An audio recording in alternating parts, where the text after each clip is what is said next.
여호수아 14장 6절부터 15절까지 말씀을 중심으로 헤브론으로 완결되는 충직한 인생, 이와 같은 제목으로 함께 은혜를 나누기 원합니다. 이제요, 우리 한 달 안에 우리 교회에 새로운 아이가 태어납니다. 우리 김성진 형제님, 김세희 자매님 셋째가 곧 태어나게 되는데, 새로운 아이가 태어날 때마다 저는 항상 흥미롭게 기다리는 부분이 있습니다. 그것은 바로 새로운 아이의 이름입니다.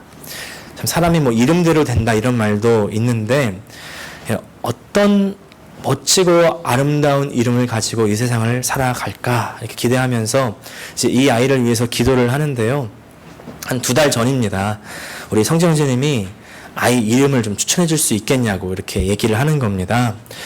그래서 내심 속으로 언제 혹시 물어봐 줄라나 그랬었는데, 뭐 물어봐 주셔서 감사했고, 또 이렇게 마침 또 기도하고 있었는데, 영어 이름으로는 지금 우리가 함께 말씀 나누고 있는 좌슈아가 참 좋겠다는 거예요.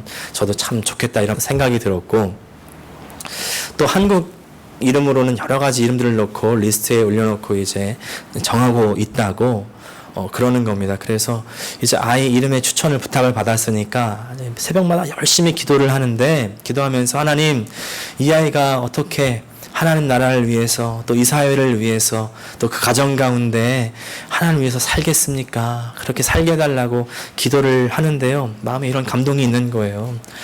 먼저 이 좌슈아라는 이름의 뜻이 여호와께서 구원하신다 이런 뜻이잖아요. 그래서 구원이면 원이다, 원.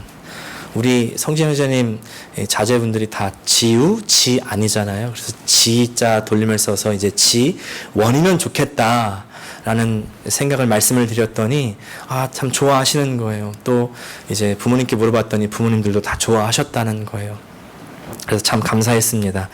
그래서 이제 큰 이변이 없는 한 우리 셋째는 좌슈아 지원 킴이 될 텐데, 참 한 사람의 이름을 짓는다는 게 한면으로는 참 이 사람의 인생을 뭔가 준비해주는 느낌이 들어서 참 영광스러웠고요. 또 한편으로는 하나님이 그 놀라운 은혜가 이 이름과 함께 이 아이에게 그 아이의 인생에 임하게 해달라고 이제 기도했습니다. 이렇게 이름이 참 중요하잖아요. 오늘 본문에 등장하는 이 사람의 이름도 사실은 이제 신생아의 이름으로 또 많이 쓰이는 이름 중에 하나입니다. 참 중요하면서도 흥미로운 이름, 갈렙입니다. 갈렙. 여러분, 이 갈렙의 이름의 뜻이 뭔지 아십니까? 놀라지 마십시오. 개라는 뜻입니다. 개라는 뜻이에요. 우리나라 사람들에게는 개라는 접두어가 붙으면 좀 안 좋은 말이죠. 욕이 되기도 하고 또 안 좋다라는 말이 되기도 하는데, 자, 소리는 소리인데 거기 개자를 붙여보십시오.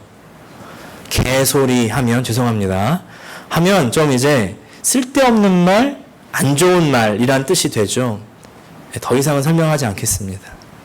근데 요새는 또 개라는 말이 앞에 붙으면 너무 많이라는 뜻이 되기도 하더라고요. 요새 애들이 이런 말을 씁니다. 개 좋아. 들어보신 분? 너무 좋아 이런 뜻입니다. 개가 좋다는 얘기가 아니에요. 또 개 싫어 이러면 너무 싫다는 뜻입니다. 근데 여하간 이 개가 붙는 말을 들으면 우리나라 사람들에게는 좀 이렇게 좋지 않은 인상, 기분이 좋아지지 않는 그런 뜻인데, 이 개라는 뜻의 이름에 갈렙, 왜 이런 이름이 붙었을까요? 우리가 이때 문맥을 봐야 됩니다. 우리나라적인 상황에서는 이 개가 그닥 좋은 뜻은 아닌데 히브리적 상황에서는 다른 뜻입니다. 무슨 뜻이냐면 충성스럽다는 뜻입니다. 우리가 실제로 개 이렇게 생각하면요, 강아지가 어떤 이미지랑 연결되냐면 충성스러운 강아지, 충직한 개, 뭐 이런 뜻으로 많이 우리가 볼 수 있는데, 그래서 개라는 이름이 그야말로 우리나라적인, 죄송합니다, 개 같은 이름이 아니라 충성스러운 이미지를 가진 이름이 되는 것입니다. 그리고 실제로 갈렙은 끝까지 충성스러운 삶을 삽니다. 충성이 무엇인지, 신실함이 무엇인지를 우리에게 보여주는 인물 갈렙. 잠깐 갈렙에 대한 배경 설명을 드리면 이렇습니다. 갈렙이 막 주목을 받기 시작한 때 혹시 기억나십니까? 바로 12정탐꾼 때입니다. 가데스 바네아에서 이제 출애굽한 지 2년이 되었을 때에 가나안 땅을 목전에 두고 정탐하고 돌아왔습니다. 12지파에서 각각 리더를 뽑아가지고 12사람이 정탐을 갔다 왔는데 10사람은 이런 보고를 하는 거예요. 정말 하나님이 약속하신 땅, 가나안 땅, 젖과 꿀이 흐르는 땅이더라. 너무너무 좋더라. 그런데 문제가 있더라. 뭐냐면 사람이 너무 크다. 거인과 같다. 그 사람들과 비교하면 우리는 메뚜기와 같다. 우린 저 땅 못 차지할 것 같습니다. 그것이 10사람들의 보고 아니었습니까? 근데 그에 반해서 딱 두 사람, 여호수아와 갈렙만은 아니다. 하나님께서 말씀하신 대로 우리는 할 수 있다. 정복할 수 있다. 네, 그렇게 했던 인물 아니겠습니까? 정말 대단한 믿음과 용기의 소유자 아닙니까? 이 사람들 앞에 하나님께서 이렇게 말씀하시죠. 내가 너희에게 내 귀에 들린 대로 해줄겠다. 귀 하나님께서 무슨 말씀이 들렸어요? 우리 메뚜기와 같습니다. 못하겠습니다. 예, 그 땅에 들어갈 수 없다는 말대로 해주겠다는 거예요. 그 결과 그때부터 38년 동안 광야를 헤매죠. 광야를 헤매면서 출애굽 1세대, 출애굽을 경험한 사람들은 광야에서 다 죽음을 맞이합니다. 오직 두 사람만 빼고, 누구? 여호수아와 갈렙만 빼고. 예. 그 여호수아와 갈렙은 말한 대로 하나님께서 가나안 땅에 들어가게 해주시는 겁니다. 그러니까 여호수아와 갈렙의 위치가 그야말로 이스라엘 내에서는 어떠했을까요? 이건 뭐 설명이 필요 없는 거 아니겠습니까? 그야말로 지난번에 말씀드렸죠. GOAT, Greatest of all time, Legend of Legend, 대단한 믿음의 인물인 겁니다. 웬만한 셀레브리티는 저리 가라 아니겠습니까? 자, 갈렙이 가데스 바네아에서 정탐을 했을 때 나이가 40이었대요. 그리고 광야를 돌고 돌아서 38년간 광야를 돌고서 이제 가나안에 딱 들어갈 때가 78세. 그때부터 또 가나안 정복 전쟁을 7년 동안 했습니다. 다 정복하고 나서 이제 가나안 땅을 분배할 때 나이가 85세가 된 거죠. 그때 동안 얼마나 많은 공적을 세웠겠습니까? 무엇보다 출애굽 그 1세대 단 남은 2명, 여호수아는 리더잖아요. 바로 밑에 2인자 갈렙. 말이 2인자지 이거는 그냥 뭐 2인자와 3인자의 사이가 너무 끝도 없이 벌어지는 거 아니겠습니까? 뭐 저 밑에는 그냥 애송이처럼 보이지 않았겠어요? 2인자. 그런 갈렙이 이제 지금 여호수아가 이스라엘을 이제 정복한 땅을 분배하는 그때에 자신의 수하들을 탁 이끌고 등장을 하는 겁니다. 오늘 말씀 6절 상반절 말씀 같이 읽겠습니다. 시작. 유다 자손이 길갈에 있는 여호수아에게 다가왔을 때에 그니스 사람 여분네의 아들 갈렙이 여호수아에게 말하였다. 자, 갈렙이 등장하는 모습을 한번 상상해 보십니다. 어떻게 등장했을까요? 여러분 혹시 한국 영화 관상 보셨습니까? 관상에 보면은 수양대군 이야기예요. 수양대군으로 분장한 이정재가 수하들을 데리고 탁 등장을 하는 모습이 있습니다. 근데 너무 멋있게 막 포스가 철철 넘치는 모습으로 탁 등장을 하니까 모든 사람들이 다 깨갱하는 거 아닙니까? 저는 갑자기 이 갈렙을 묵상하는데 이 장면이 딱 떠오르는 거예요. 이 장면과 다른 점이 있다면 아마도 갈렙은 백발과 흰 수염이 아주 성성하게 난 그런 모습으로 수하들을 이끌면서 아주 포스 넘치게 탁 등장을 할 때에 사람들이 긴장하지 않았겠습니까? 왜 그럴까요? 이 갈렙 자체가 아주 제2인자, 포스 넘치는 제2인자이기도 하지만 지금요, 이때가 언제냐면 정복한 땅을 나누는 때이기 때문에 그렇습니다. 여호수아 14장 1절과 2절 말씀 같이 읽겠습니다. 시작. 이것은 이스라엘 자손이 가나안 땅에서 받은 기업 곧 제사장 엘르아살과 눈의 아들 여호수아와 이스라엘 자손 지파의 족장들이 분배한 것이니라. 여호와께서 모세에게 명령한 대로 그들의 기업을 제비 뽑아 9지파와 반지파에게 주었으니. 자, 보통은요 전쟁이 끝난다면 이제 그 땅을 분배를 해야 되는데 분배를 어떻게 할까요? 공적을 많이 세운 사람 더 많이 혹은 더 좋은 땅을 주게 마련입니다. 그 사람이 어떤 땅 가질래 골라봐. 그래서 그 영웅이나 그 영웅이 속한 그룹이 좋은 땅을 선택하게 하겠죠.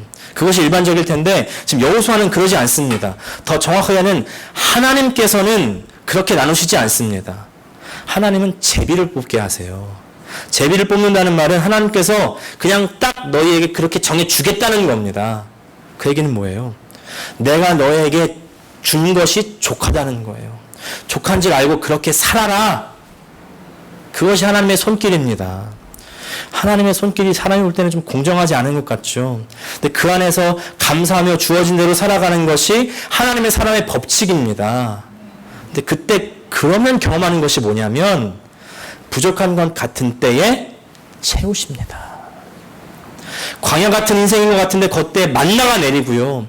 반석에서 물이 솟아서 나오는 게 아닙니까? 또 길이 없는 그 광야를 갈 때 길을 만들어 우리에게 주셔서 인도하시는 그 체험을 한다는 것이죠. 우리 인생이 다 광야 같다고 하지만 그러나 그 안에서 하나님께서 주시는 은혜가 있습니다. 그 하나님께서 주시는 물, 오아시스를 경험하게 돼요. 나에게만 허락하는 만나가 있고 나에게만 허락된 그 물, 오아시스가 있는 겁니다. 내가 만난 하나님, 내가 체험한 하나님. 여러분, 우리의 삶은요 바로 그 하나님을 만나는 장입니다. 채우시고 공급하시는 그 하나님을 누리는 조건이 바로 우리의 하나님께서 주신 삶이라는 거예요.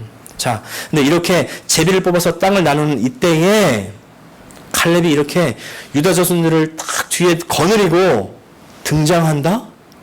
또 말을 한다? 야, 긴장되는 거죠. 도대체 무슨 말을 할까? 제비를 뽑아서 땅을 딱 분배몇 개 했는데 혹시 갈렙은 이 제비 뽑은 땅이 마음에 안 드나? 혹시 나는 땅을 2배로 받아야 된다는 거 아닌가? 여호수아 씨, 여태까지 당신이 1인자였는데 그렇게 1인자로 군림받고 나는 2인자로 내가 여태까지 100인종을 잘 해왔으니까 이제는 좀 나를 좀 안아줘야 되는 거 아닙니까? 혹시 이런 말 하는 거 아닌가? 별의 별 생각이 다 들 수 있는 거 아니겠습니까? 예. 이제 와서 저 지파랑 지금 나랑 똑같이 생각하는 겁니까? 나는 좀 더 받아야죠. 이런 말 할 수 있지 않겠습니까? 왜? 갈렙은 지금 출애굽 1세대, 여호수아 바로 다음 서열, 예. 이집트 탈출할 때부터 광야를 지날 때에, 가나안을 정복할 때에 전쟁에서 가장 공헌도가 높은 인물, 공적치를 많이 쌓아서 가장 큰 보상을 얻을 수 있는 인물이기 때문이죠. 근데 그런 사람이 분배받는 자리에 나타나서 한마디를 한다? 사람 긴장되는 거죠. 근데 이때 갈렙의 말이 우리에게 참 은혜를 줍니다. 많은 말을 했는데 가장 중요한 말은 12절 말씀이에요. 같이 읽겠습니다. 시작. 이제 주님께서 그날 약속하신 이 산간 지방을 나에게 주십시오.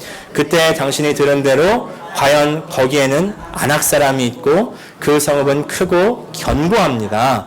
그러자 주님께서 나와 함께 하시기만 한 주님께서 말씀하신 대로 나는 그들을 쫓아낼 수 있습니다. 이게 세번역으로 읽으니까 우리가 좀 익숙하지 않은데 우리에게 익숙한 표현, 이 산지를 내게 주소서. 이 산지를 내게 주소서. 너무 멋있는 말 아닙니까? 예. 이 말을 지금 현대를 사는 우리의 사고방식으로 들으면 어떤 말로 들리냐면요, 나에게 더 큰 축복을 주세요. 나에게 더 많은 땅을 주세요. 나의 아들이 하버드 들어가게 도와주세요. 내 아들이 아이비리그 가게 도와주세요. 자, 요새 또 미국이든 한국이든 다 부동산 난리죠. 내가 산 이 땅이 2배가 되게 도와주세요. 내가 산 이 콘도가, 이 집이 2배, 3배, 4배가 되게 도와주세요. 네. 이런 생각을 갖게 하는데 이 산지를 내게 주소서는 절대로 그런 뜻이 아닙니다. 절대로 아닙니다. 이 산지를 내게 주소서. 내가 여러 가지 공적을 쌓고 내가 보상을 많이 받을 수 있지만 그것을 포기하겠습니다. 나 편한 대로만 살지 않겠습니다. 내가 하나님을 위해서 그리고 이 나라를 위해서 내가 더 할 일을 하겠습니다. 나에게 맡겨 주십시오. 이런 말입니다. 저는 여기서 우리에게 주시는 하나님 메시지를 발견하는데 그것은 바로 하나님의 사람은 하나님을 위해서 자신의 편함을 포기한다는 것입니다. 하나님의 사람은 하나님을 위해서 자신의 편함을 포기합니다. 하나님을 위해서.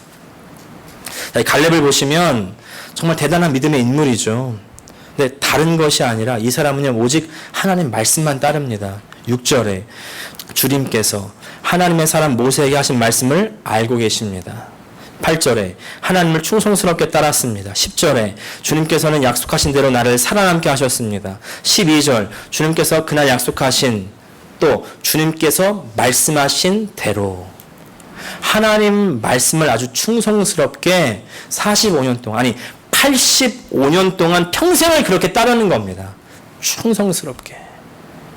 그렇지만 이 갈렙이라는 사람은요, 엄청난 믿음의 가문이었던 것도 아니에요. 이 사람의 출신이 어디냐면 그니스 사람이라고 합니다. 그니스 사람은 12지파 가운데 속한 사람이 아닙니다. 이방인이었어요. 근데 이 이야기는 다음 주에 우리가 15장 온니엘에 대해서 나눌 때 함께 다시 나누도록 하겠습니다만은, 원래 하나님을 따르는 사람도 아니었고, 그런데 이 갈렙은 하나님 말씀을 아주 충성스럽게 따르니까 하나님 사람이 되었고요. 드디어 하나님의 약속의 말씀이 이루어진 그 가나안 땅을 다 정복한 그 땅을 이제 나누는 자리에서 자신의 권리를 주장하지 않습니다. 내가 12 정탐꾼 중에서 하나님 말씀에 순종했던 그 두 사람 중에 한 사람이야, 이런 말을 전혀 아니고, 나처럼 출애굽할 때부터 지금 이스라엘 전쟁, 가나안 전쟁 때 공헌한 사람 있으면 나와보라 그래. 뭐 이런 얘기 절대 안 하고, 또 그렇기 때문에 내가 이제 안락하게 살 수 있는 권리가 있다든지, 뭐 나는 좀 더 좋은 땅을 가질 수 있는 권리가 있다든지, 이런 얘기 전혀 하지 않습니다. 오히려 내가 더 고생하겠습니다. 내가 더 힘든 땅을 택하겠습니다. 지금 그 정복할 산간 지방은 누가 살고 있냐면 안악자손이 살고 있는 거예요. 거인들이 살고 있는 땅, 거의 막 2m, 3m 되는 그런 사람들이 살고 있는 그 땅, 성읍도 크고 견고한 그 땅, 사실은 땅도 아니고 산인 그 산을 선택하겠습니다. 지금 산을 선택한다는 것도 사실 쉬운 게 아닙니다. 이제 농사를 짓고 살아야 되는데 개간을 하려면 또 그게 워낙 어려운 일 아니겠습니까? 그래도 갈렙은 무슨 마음의 태도냐면, 더 쉽고 좋은 땅 다른 사람 나눠주세요. 우리는 어려운 적이 있는 땅, 개간하기 어려운 그 산을 가지겠습니다. 내가 조금 더 싸우겠습니다. 내가 조금 더 일하겠습니다.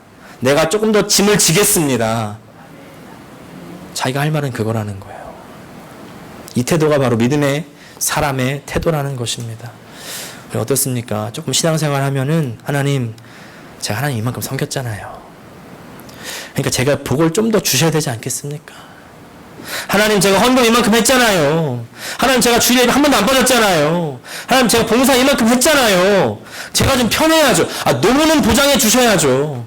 자식들이 좀 잘 돼야죠. 근데 진짜 믿음의 사람은, 하나님, 제가 뭐 좀 더 할 게 없을까요? 하나님, 더 어려운 것 좀 맡겨주세요. 하나님, 제가 더 할 수 있습니다.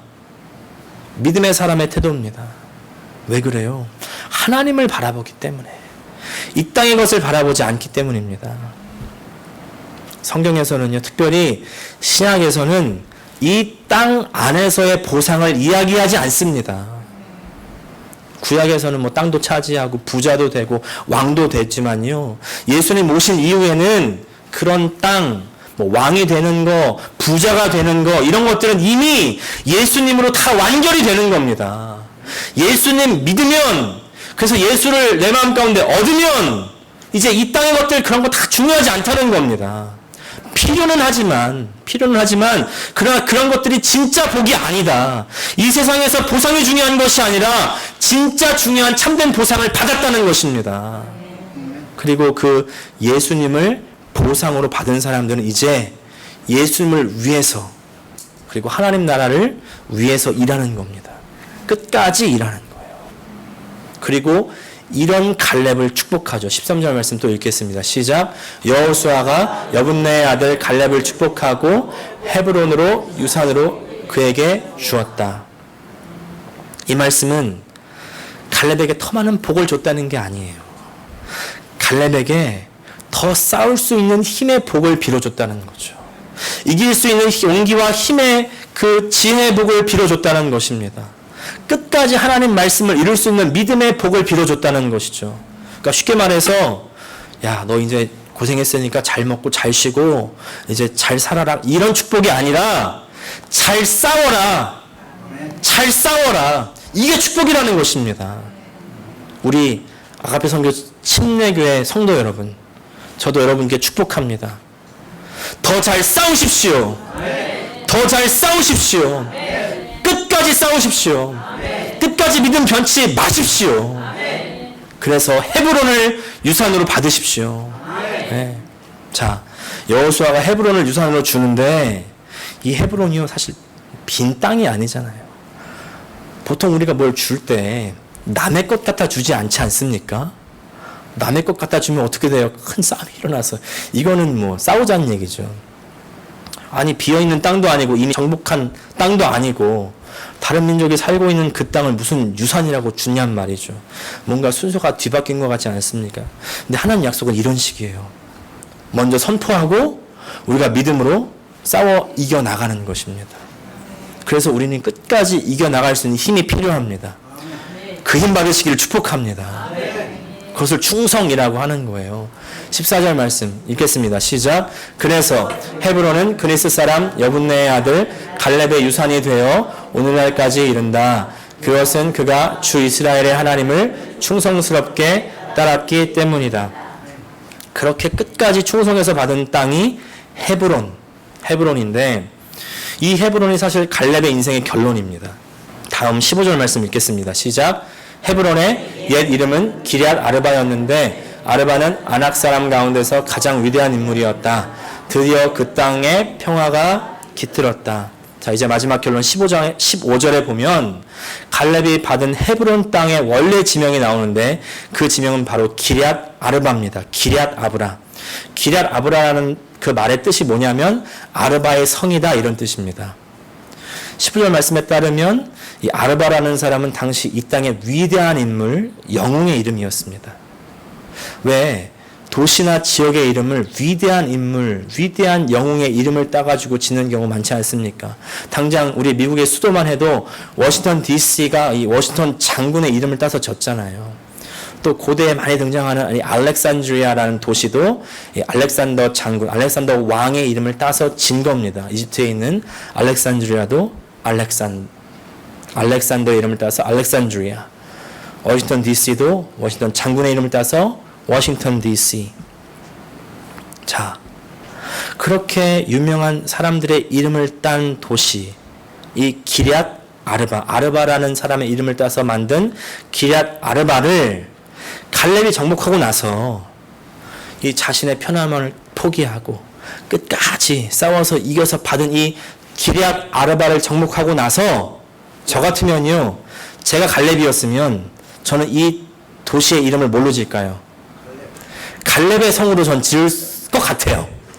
기럇 아르바였으니까 히브리어로 보면 이르칼렙이에요. 이르칼렙. 뭐 이렇게 되는데 제가 갈렙이면 이렇게 졌을 것 같아요. 근데 갈렙은 이 도시의 이름을 자신의 이름을 따서 짓지 않고 헤브론이라고 짓습니다. 헤브론이라는 뜻의 그 말의 뜻은요, 모으다, 결합하다, 동료, 연합입니다. 연합. 여기에 우리를 향한 큰 메시지가 있습니다. 그것은 바로 자신의 편안함을 포기할 때 연합과 안식이 있다는 것입니다. 자신의 편안함, 권리, 이득을 포기할 때 연합이 일어납니다. 갈렙이 여호수아를 찾아왔을 때 혹시 아까 생각해 봤던 것처럼 이제 갈렙이 만약에 자신의 권리를 주장했다면, 여호수아 씨, 나 좋은 땅, 노른자 땅 가져야 되겠습니다. 나 다른 지파 인정 못합니다. 이렇게 했다고 생각해 보십시오. 그럼 그때부터 뭐가 시작될까요? 이제 피 터지는 내전이 시작되는 겁니다. 밖을 향했던 창칼이 이제 안으로 향하게 되는 것이죠. 그러면 이제 서로 지지고 볶고 난리가 나고 멸망하지 않았겠습니까? 그러나 좋은 땅을 양보하고 더 힘든 땅, 어려운 땅을 가진다고 스스로 권리를 포기하니까 거기에 이스라엘 안에 아름다운 연합이 이루어지고, 그래서 그 땅의 이름이 헤브론이다. 헤브론. 그렇게 연합이 일어나니까 평화가 있었다. 전쟁이 그쳤다. 정확한 원어로 보면 전쟁으로부터 안식이 있었다는 것입니다. 전쟁으로부터 안식이 있었다. 우리 안에 계속되는 전쟁이 있는 이유는 내 안에 포기가 없기 때문에, 나를 주장하기 때문에 자꾸 이름을 내세우는 거 아닙니까? 그렇게 해가지고 내가 이기면 좋을 것 같은데 내 이름을 자꾸 내면 뭐밖에 안 남아요? 분쟁과 분열밖에 안 남습니다. 그것이 바로 바벨탑의 결론 아니겠습니까? 바벨탑 뭐예요? 자신의 이름을 내려고 높이 쌓았는데 그 결국은 분열이었습니다. 분쟁과 분열, 그것이 자신의 이득을 추구했다는 사람들의 결론이다. 믿음의 사람, 하나님의 사람의 태도가 아니죠. 충성스러운 사람의 태도가 아니죠. 하나님께 충성하는 사람들은 나의 것을 주장하지 않습니다. 포기합니다. 그리고 그 삶의 결론은 연합과 안식입니다. 물론 포기 어렵습니다. 어렵습니다. 당장 내 눈앞에 보이는 것이 사라지니까요. 지금 우리 앞에 주차장이 사라지고 있지 않습니까? 억울하죠. 아니 내 건데 충분히 쓸 수 있는데 왜 포기해야 되냐는 거예요. 근데 그렇게 사는 것이 정답이라고, 그 정답을 따라 살라고 우리에게 하나님께서는 정답지를 이미 주셨습니다. 빌립보서 2장 6절부터 11절까지 말씀 같이 읽겠습니다. 시작. 그는 근본 하나님의 본체시나 하나님과 동등됨을 취할 것으로 여기지 아니하시고 오히려 자기를 비워 종의 형체를 가지사 사람들과 같이 되셨고 사람의 모양으로 나타나사 자기를 낮추시고 죽기까지 복종하셨으니 곧 십자가에 죽으심이라. 이러므로 하나님이 그를 지극히 높여 모든 이름 위에 뛰어난 이름을 주사 하늘 아래에 있는 자들과 땅에 있는 자들과 땅 아래에 있는 자들로 모든 무릎을 예수의 이름에 꿇게 하시고 모든 입으로 예수 그리스도를 주라 시인하여 하나님 아버지께 영광을 돌리게 하셨느니라. 예수님의 삶이 정답입니다.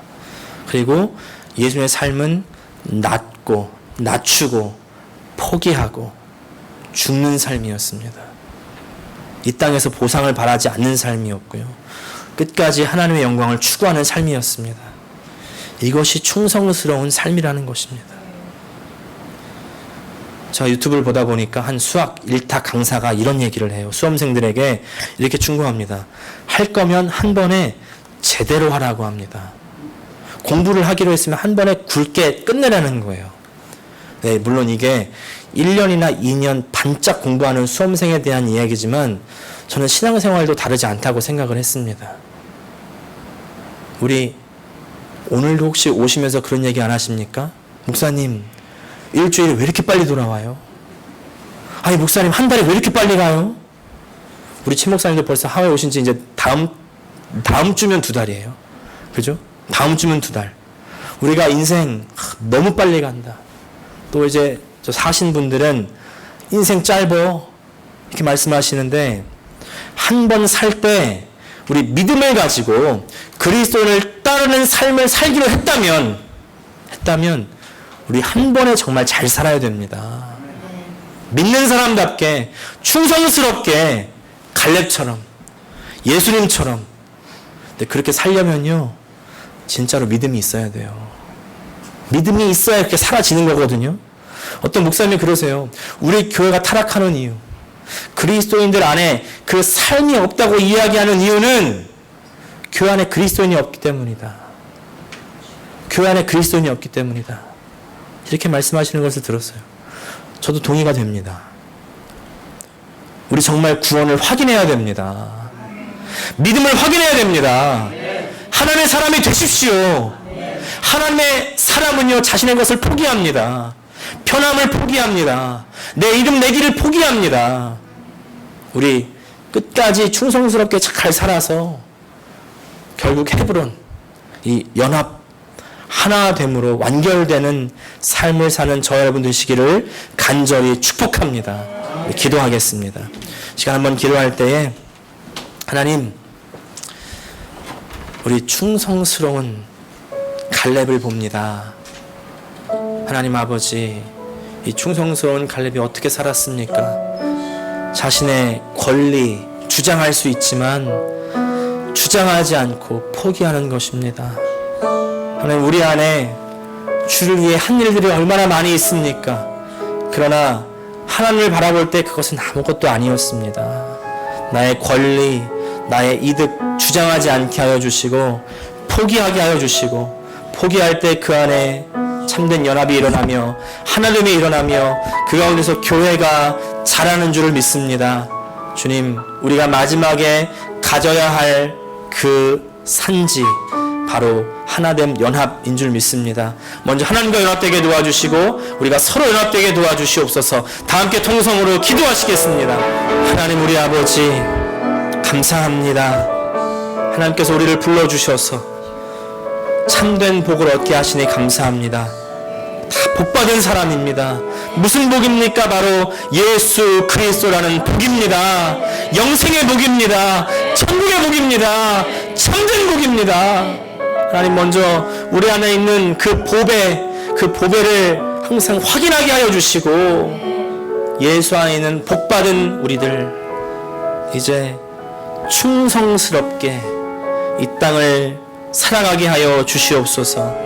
이 땅 가운데서 나의 것 주장하지 않게 도와주시고, 이 땅 가운데서 이기적으로 내 이름을 내는 사람 되지 않게 도와주시고, 하나님을 위하여서 주의 나라를 위하여서 전진하는 우리 모든 주의 성도들 되게 도와 주시옵소서.